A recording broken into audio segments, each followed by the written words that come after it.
রাউজানে Maizbhandari Gausia hoc committee Bangladesh এর ত্রাণ ও দুর্যোগ মোকাবিলা সেলের উদ্যোগে শাহানশাহ হযরত জিয়াউল হক মাইজভান্ডারী ট্রাস্টের ম্যানেজিং ট্রাস্টি সৈয়দ মোহাম্মদ হাসান মাইজভান্ডারীর নির্দেশনায় পথচারীদের মাঝে শরবত বিতরণ করা হয়েছে।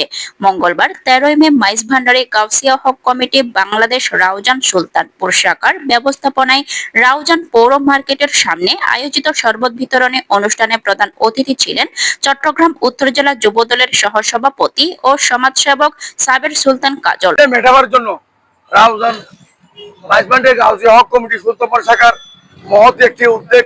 এই উদ্যোগকে আমি যারা যে নেতৃবৃন্দরা এই কাজটা করেছে তাদেরকে আমরা স্বাগত জানাই। তার পাশাপাশি অন্যান্য যদি সামাজিক সংগঠন যে এই ধরনের কাজে এগিয়ে আসে, মানে তৃষ্ণার্ত পথচারীদেরকে যদি তৃষ্ণা মিটায়, আমি মনে করি ইনশাআল্লাহ আল্লাহর কাছে তারা সওয়াব পাবে। এই একটা ভালো কাজ, এই একটা উদ্বোধক ছিলেন সাবেক কাউন্সিলর রেজাউল রহিম আজম। প্রধান বক্তা ছিলেন মাইজভান্ডারী গাউসিয়া হক কমিটি কেন্দ্রীয় সদস্য মঞ্জুরুল ইসলাম চৌধুরী।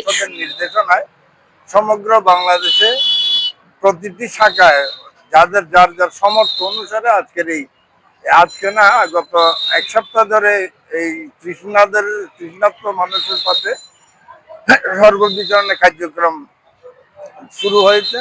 শুধু এটা না, প্রতিটি কাজে মাইজভান্ডারী গাউসিয়া হক কমিটি বাংলাদেশ কেন্দ্রীয় পর্ষদ, শাখা কমিটি এবং মাইজভান্ডারী ট্রাস্ট, বিশ্ব জিয়াউল মাইজভান্ডারী ট্রাস্ট কর্তৃক সমগ্র বিশ্বে মানবতার জন্য এই সংগঠন, এটা মানবতার কল্যাণের, মানুষের যেই সময় যেই দুর্যোগ অবস্থায় মানুষের পাশে দাঁড়ানো, মানবতার খেদমত হিসাবে মওলা মাইজভান্ডারী আমাদেরকে যে নির্দেশনা দিয়েছেন, উনি মানবতার উজ্জ্বল দৃষ্টান্ত।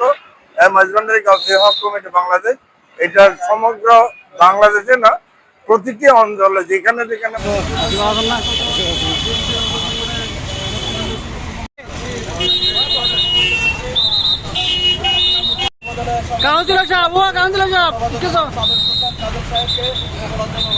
সংগঠনের সহসভাপতি মোহাম্মদ ইউসুফ মুন্সির সভাপতিত্বে ও সংগঠক মোহাম্মদ মিনহাজুল আবেদিনের সঞ্চালনে বিশেষ অতিথি ছিলেন তৈয়ব সুলতান, মোহাম্মদ রাসেল, শাহনেওয়াজ, সমন্বয় কারিগণ সাদিকুজ্জামান শফি, মাস্টার মোহাম্মদ আলী, মোহাম্মদ নাজিম উদ্দিন।